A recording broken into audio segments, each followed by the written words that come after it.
नमस्कार साथियों। सीजीपीएससी, व्यापम और एसएससी जैसी परीक्षाओं की तैयारी में जुटे सभी होनहार छात्रों का स्वागत है। आज हम हिंदी व्याकरण के उस टॉपिक को डिकोड करेंगे जो दिखता तो बहुत सीधा है, लेकिन जहां एक छोटी सी चूक आपका सिलेक्शन रोक सकती है। जी हाँ, आज हम वचन को सिर्फ पढ़ेंगे नहीं, बल्कि परीक्षा में नंबर दिलाने के नजरिए से मास्टर करेंगे। चलिए सीधे मुद्दे पर आते हैं। स्क्रीन पर दिए इस वाक्य को ध्यान से देखिए। मैंने आज सुबह समाचार पढ़ा। पहली नजर में ये वाक्य बिल्कुल सही लगता है ना? हम में से 90% लोग इसे सही ही मानेंगे, क्योंकि आम बोलचाल में हम ऐसा ही कहते हैं। लेकिन परीक्षा में यही वो जाल है जो आपको हजारों छात्रों से पीछे कर सकता है। इसका सही जवाब क्या है और क्यों है, इसका खुलासा हम इस सेशन के अंत तक करेंगे। तो बने रहिए, क्योंकि आज वचन से जुड़ा हर कंफ्यूजन जड़ से खत्म होने वाला है। तो ये है हमारा आज का रोड मैप। हम वचन की परिभाषा से शुरू करेंगे, उसके भेद, नियम और सबसे खास परीक्षा में पूछे जाने वाले ट्रिकी रूल्स को समझेंगे। आखिर में कुछ प्रैक्टिस एमसीक्यूज से अपनी तैयारी को परखेंगे, ताकि ये टॉपिक हमेशा के लिए पक्का हो जाए। चलिए शुरू करते हैं। तो चलिए पहले सेक्शन से शुरू करते हैं। वचन, एक नंबर का सवाल। ये व्याकरण की वो नींव है जिस पर वाक्य शुद्धि और एरर डिटेक्शन जैसे सवालों की पूरी इमारत टिकी होती है। तो आखिर ये वचन है क्या? देखिए, बहुत ही सरल भाषा में शब्द का वो रूप जिससे हमें उसकी संख्या का पता चले कि वो एक है या एक से ज्यादा, उसे ही वचन कहते हैं। जैसे जब मैं कहता हूँ लड़का, तो आपके दिमाग में एक लड़के की छवि बनती है, और जब मैं कहता हूँ लड़के, तो एक से ज्यादा। बस यही है वचन का पूरा खेल, संख्या का बोध कराना। अब इस खेल के नियम समझने के लिए हमें इसके खिलाड़ियों को जानना होगा। अच्छी बात यह है कि हिंदी व्याकरण में वचन के सिर्फ 2 ही भेद हैं, जिससे हमारा काम काफी आसान हो जाता है। चलिए देखते हैं ये कौन-कौन से हैं। पहला है एक वचन, जैसा कि नाम से ही क्लियर है, जो किसी एक व्यक्ति या वस्तु का बोध कराए, जैसे किताब, नदी, बच्चा। और दूसरा है बहुवचन, जो एक से अधिक व्यक्तियों या वस्तुओं का बोध कराए, जैसे किताबें, नदियां, बच्चे। ये पहचानना तो बहुत आसान है, असली चुनौती इनके नियमों को याद रखने में है।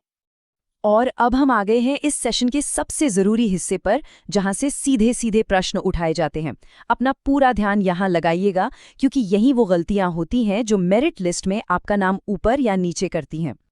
पहला और सबसे आम नियम है अकारांत पुल्लिंग शब्दों के लिए। चलिए इस शब्द को तोड़ते हैं। आकारांत यानी ऐसे पुल्लिंग शब्द जिनका अंत आ की मात्रा से होता है। ये सबसे बेसिक नियम है। नियम बहुत सीधा है। शब्द के अंत में लगी आ की मात्रा को ए की मात्रा में बदल दीजिए। जैसे लड़का का बहुवचन हुआ लड़के, बेटा का बेटे और कुत्ता का कुत्ते। यह नियम आपको कई शब्दों पर लागू होता मिलेगा। लेकिन एग्जामिनर हमेशा अपवाद पूछते हैं। इस नियम का सबसे बड़ा अपवाद है राजा। इसका बहुवचन राजे नहीं होता। ये वाक्य के अनुसार राजा ही रहता है, जैसे 10 राजा आए। इसी तरह पिता, चाचा, मामा जैसे संबंध सूचक शब्द भी बहुवचन में नहीं बदलते। इसे स्टार मार्क करके नोट कर लीजिए। ये एक बहुत कॉमन ट्रिक क्वेश्चन है। पुल्लिंग शब्दों के बाद अब बारी है स्त्रीलिंग शब्दों की। यहाँ पर नियम शब्द के अंतिम अक्षर पर निर्भर करता है, तो थोड़ा और ध्यान देने की जरूरत है। यहाँ 2 सबसे जरूरी नियम हैं। पहला, ईकारांत स्त्रीलिंग शब्दों के लिए, यानी जो बड़ी ई पर खत्म होते हैं। बहुवचन बनाने के लिए अंतिम बड़ी ई को छोटी ई में बदलना है और फिर या जोड़ना है। जैसे लड़की से बना लड़कियां। वर्तनी शुद्धि में यही मात्रा की गलती पकड़नी होती है। दूसरा नियम आकारांत स्त्रीलिंग शब्दों के लिए है, जहां अंत में ए जोड़ते हैं, जैसे माता से बना माताएं या शाखा से शाखाएं। ये दोनों नियम स्त्रीलिंग शब्दों के लिए रामबाण हैं। नियमित नियमों को तो सब पढ़ते हैं, लेकिन मेरिट लिस्ट में नाम उनका आता है जो विशेष नियमों को समझते हैं। ये वो सेक्शन है जो आपको दूसरों से बढ़त दिलाएगा। चलिए कुछ ऐसे ही ट्रिकी नियमों को देखते हैं।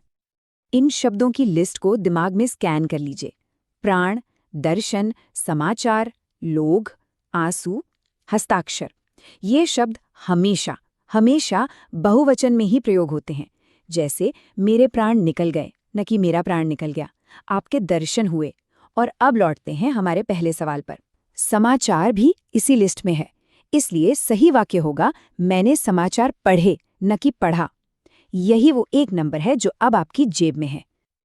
अब इसका ठीक उल्टा देखिए, कुछ शब्द जो समूह का बोध कराते हैं, जैसे जनता, भीड़, सेना, पुलिस, ये दिखने में बहुवचन लगते हैं पर व्याकरण में हमेशा एक वचन की तरह प्रयोग होते हैं। जैसे जनता विरोध कर रही है, ना कि रहे हैं, या पुलिस आ गई है, ना कि गए हैं।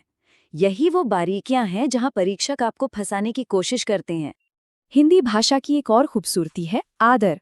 जब हम किसी सम्माननीय व्यक्ति की बात करते हैं तो वो भले ही एक हो, हम उनके लिए क्रिया का बहुवचन रूप प्रयोग करते हैं। जैसे गुरुजी आ रहे हैं, जबकि गुरुजी एक ही है। इसे आदरार्थक बहुवचन कहते हैं और वाक्य शुद्धि में ये बहुत काम आता है। वचन सिर्फ संज्ञा का रूप नहीं बदलता, वो पूरे वाक्य के व्याकरण को कंट्रोल करता है। जब कर्ता का वचन बदलता है तो उसके साथ साथ क्रिया और विशेषण को भी बदलना पड़ता है। इसे ही हम अन्विति या कर्ता क्रिया विशेषण का सामंजस्य कहते हैं। इस उदाहरण से ये बिल्कुल साफ हो जाता है। एक वचन में वाक्य है, अच्छा लड़का पढ़ रहा है। अब जैसे ही हमने कर्ता लड़का को बहुवचन लड़के किया तो देखिए, विशेषण अच्छा का अच्छे हो गया और क्रिया रहा है का रहे हैं हो गई। पूरा वाक्य एक साथ बदल गया। यही वचन का असली प्रभाव है। नियम तो हमने समझ लिए, अब समय है अपनी समझ को परखने का। चलिए कुछ अभ्यास प्रश्न हल करते हैं। स्क्रीन पर ध्यान लीजिए और सही उत्तर सोचने की कोशिश कीजिए। पहला सवाल, नदी का सही बहुवचन रूप क्या होगा? चलिए नियम याद करते हैं। ये ई कारांत स्त्रीलिंग शब्द है, तो बड़ी ई को छोटी ई में बदलेंगे और या जोड़ेंगे। इस हिसाब से सही उत्तर है ऑप्शन बी, नदियां। ध्यान दीजिए, ऑप्शन सी नदियां वर्तनी की दृष्टि से गलत है क्योंकि उसमें बड़ी ई है। अगला सवाल, इनमें से कौन सा शब्द हमेशा बहुवचन में प्रयोग होता है? चलिए ऑप्शंस देखते हैं। जनता तो हमेशा एक वचन होता है, किताब का किताबें और गाय का गाय होता है, मतलब ये एक वचन है। तो हमारा जवाब है ऑप्शन सी, प्राण। हमने पढ़ा था कि प्राण हमेशा बहुवचन होता है। तीसरा सवाल, वाक्य शुद्धि का। इनमें से सही वाक्य चुनिए। यहाँ हमें कर्ता क्रिया का मेल देखना है।